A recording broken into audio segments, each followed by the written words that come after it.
belakang awak. Oh. Minyak tak ada kat sini, tapi ada kat sini. Ujung. So minyak ada lagi? Ya tak ada. Tengah check lah.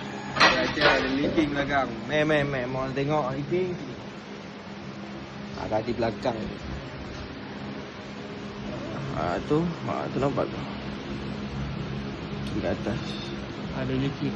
Naked kata ni lah, dekat VVT air bocor. So kita cuba tengok keluarkan minyak tu. Tengok berapa banyak minyak dia. Mana? Rubber case 4 wheel. Nampak lah. Yang ni minyak lain tapi Transaction lah. Okay, tak kereta ni dah keluar sebab harga kita dah wasapkan semua. Tapi itulah, kita buat je dulu mana yang dia nak. Dia nak survey je dulu, tapi kita buat facility inspection nampak macam-macam bocor, macam-macam rosak. Kita tengoklah owner nak proceed ke tak. Jom, dizap minyaknya. Okay, ada minyak, tapi sikit lah. Habis lah. Kejap ke, kalau tak biasanya kita akan biar lama tau. Biar lama, sebab emang lama nak keluar minyak banyak. Ini ni, sikit-sikit lah ni. Betul lah nak cakap. Nak di stick pun tahu dah. ujung. Tak ujung ni. Ni. Dia kategori ada bukan Ni. kosong. Ada tapi sikit. Sikit. So Naki ada info, kereta ni ada, korang tahu tak logo Teco tu kan. Teco minyak tak cukup.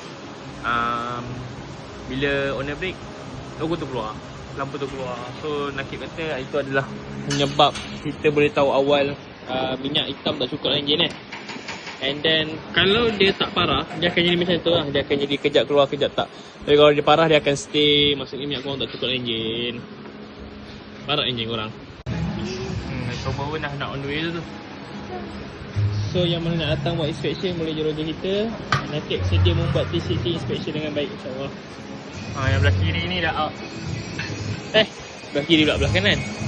Okay, so kalau korang ada masalah macam ni, boleh save video ni untuk masa hadapan. Minyak sikit, tolong jangan abaikan, jangan biar lama-lama. Sebab enjin korang memerlukan pelinciran. Tiada pelinciran, ada geseran, enjin korang kong nanti.